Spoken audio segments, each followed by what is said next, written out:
There we go. Good morning, guys. Happy Monday. It's, what the hell? It's almost 3 a.m., man. So, guys, namaste. God bless. How are all of you? Feel it? You feel the peace? I feel the peace, man. It's so awesome. But this is my time for the foreseeable future as far as work goes, because I have a lot of the short staffness that's going on at work. So it's going to be that way for a little while. But here's Johnny. Guys, remember that? The majority of my audience is up in the echelon of age, like 40s and the 60s. That famous quote from Jack Nicholson in the movie The Shining, I had a chance to see the behind the scenes of that yesterday. It was really awesome. This is a great lesson about life if you can get into the mind of these actors, because they really portray what they're trying to do. In essence, they create these most iconic roles. And in those what, 2 words, here's Johnny is the most iconic of them all. I wasn't even a fan of the movie, but just that scene of him sticking his face through the door and saying that, man, that really gave me friggin' nightmares growing up. But what led up to that was beautiful. You had the scene of him busting through the door, sticking his face in. But what happened beforehand was they showed Jack. They said a minute to shooting. They announced it. Jack Nicholson grabs the axe, starts swinging it, screaming, and getting into character. And literally the staff just ran away because they knew what he was doing. And all the iconic actors do this. You know, Tom Cruise, literally before a sweaty scene, he'll jump rope for 10 minutes just to get in state. And you guys remember Fast Times at Ridgemont High. Spicoli, that guy. Literally, Sean Penn walked around for 2 months before even doing the role as Spicoli. He became the part, and therefore created an iconic image that lasted till this day and for the foreseeable future. And we have to grasp that for ourselves.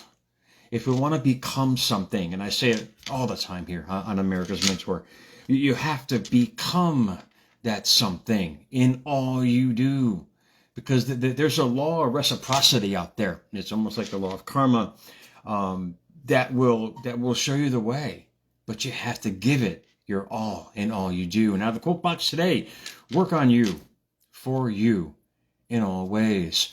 Work is in there. Work is the verb to perform through a task requiring sustained effort on a continuous, repeated operational basis. What does that mean? 100%. And if you look at, I should have shared that, man. If you guys looked at that scene of him swinging the axe and people running off the set, it was beautiful. He was screaming. He really got himself there. And this is what we have to do. It's called connection, hence alignment, your spiritual blueprint. Whatever you're putting out every day, that law of reciprocity, the noun version, a mutual exchange of give and take. And what you can't see, remember guys, is more powerful than what you can see. And a while back, I was introduced, not personally, but literally via YouTube, which I still do to this day. I'm always absorbing this kind of information because I love it. Was a lady who kind of reminds you of your mom. Her name is Dolores Cannon. And if you guys can look her up, she was a hypnotherapist and a quantum healer back in the 70s and the 80s. And people kind of laughed at her. She was a 20-year service wife. In other words, her husband was in the service. She traveled all over the world. And during all that time, she just read and read. I can only imagine what the places she visited and the cultures and the beautiful outcomes from that. But starting in the 60s, she tried to teach this hypnosis and quantum healing to people, and nobody wanted to listen. So finally, after like 9 years, she created her own publishing company and started creating books on her own to do that. It was a lot easier back then. Now you can still do it, but it's more digitized now. So it's actually easier now. I stand corrected on that, because now you just put it on the internet. But back then, she realized, and she uttered some amazing words that I need you guys to realize about your desires. First off, it's already yours. But whatever you decide that you truly want and you send out every day in your thought and feeling, it's yours. It's yours. But you got to make a choice every day whether you're going to work on you, for you, in all ways. In other words, make a conscious choice. You do the Jack Nicholson.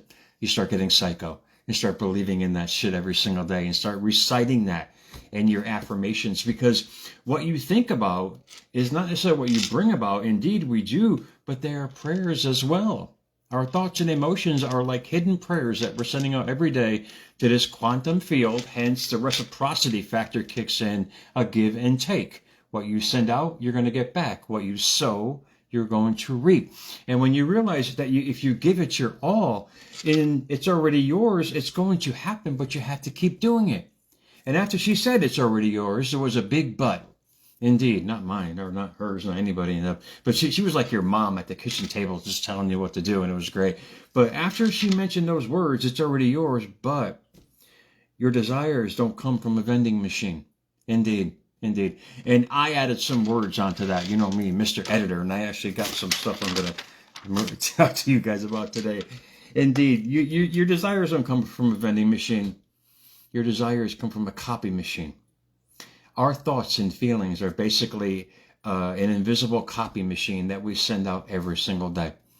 And that we send out with our thoughts and feelings that come back in our life. But the problem is we think we're giving something to life in this law of reciprocity and we're going to get the exact same thing back. No. Your spiritual blueprint, how you give it. If you give it your all, you're going to receive it all.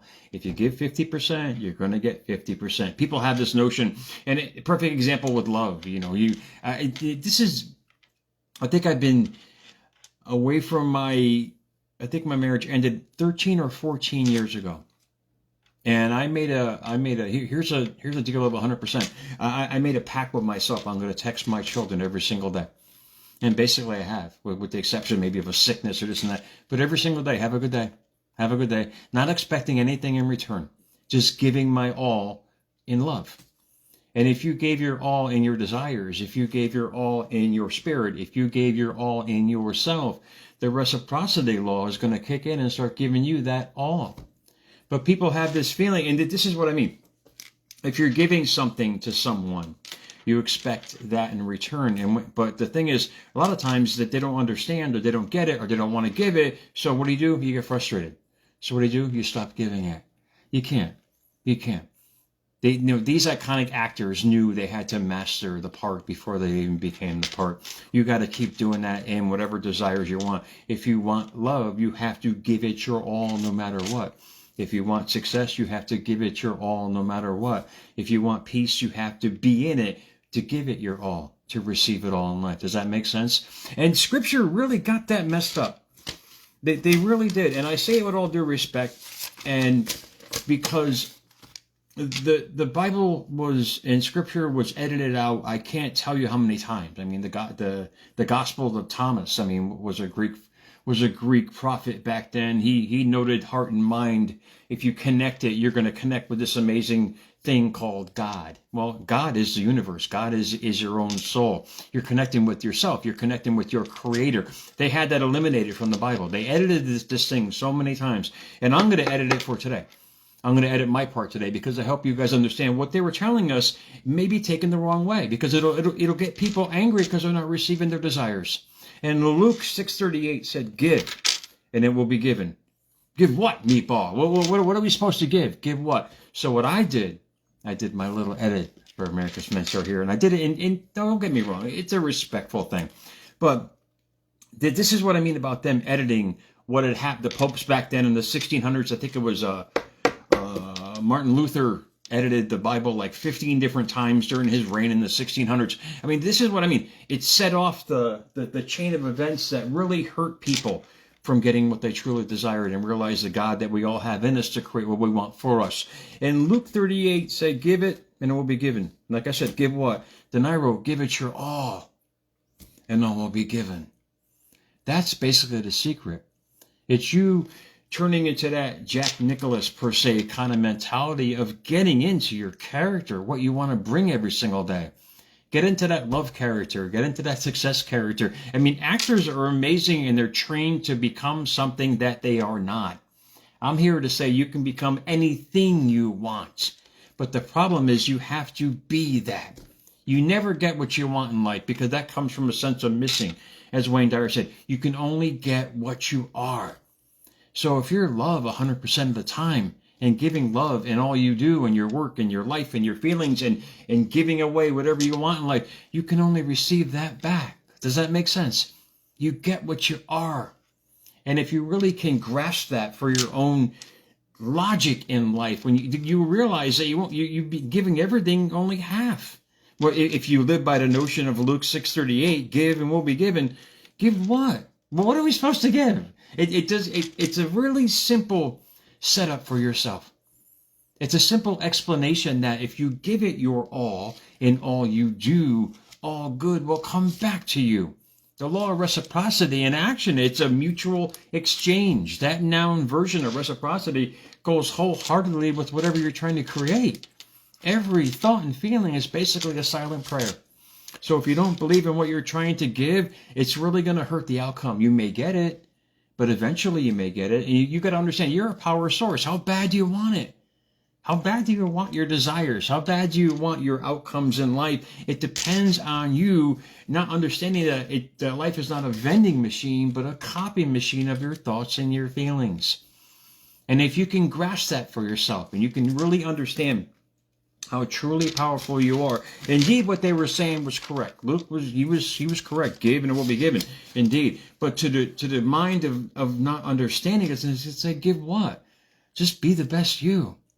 Give it your all in whatever you're trying to do. That's why it's so imperative to work on you, for you, in all ways. Your outside world might have this aesthetic perfectness, should they say, out there in Instagram land. But you got to realize what's going on in here. That's the biggest power source. You know, what are you sending out as your spiritual blueprint every day?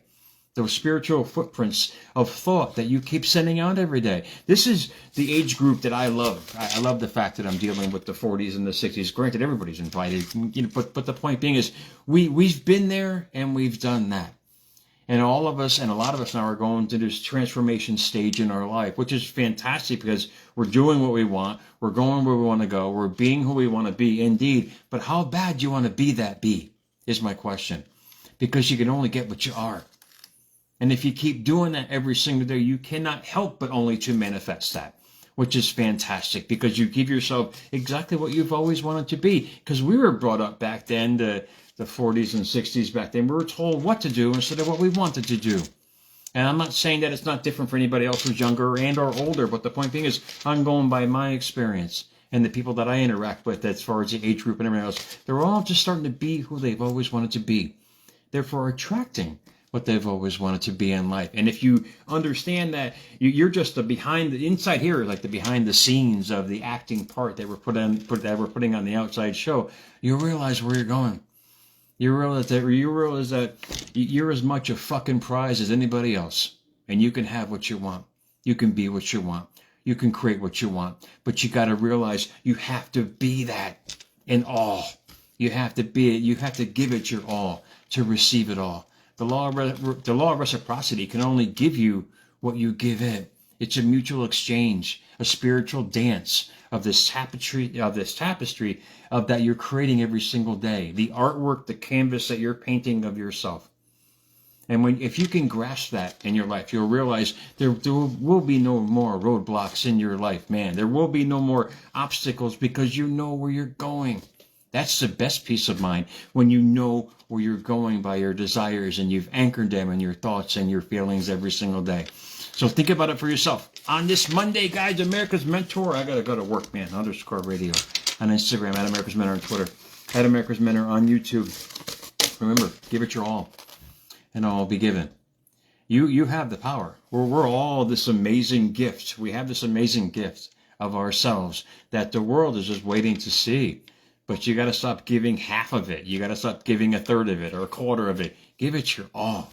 Watch. The way is going to be made for you, as Rumi said. But you got to start the way by being the way for the way to be made. So, guys, happy Monday to you. Guys, I'll talk to you guys soon, man.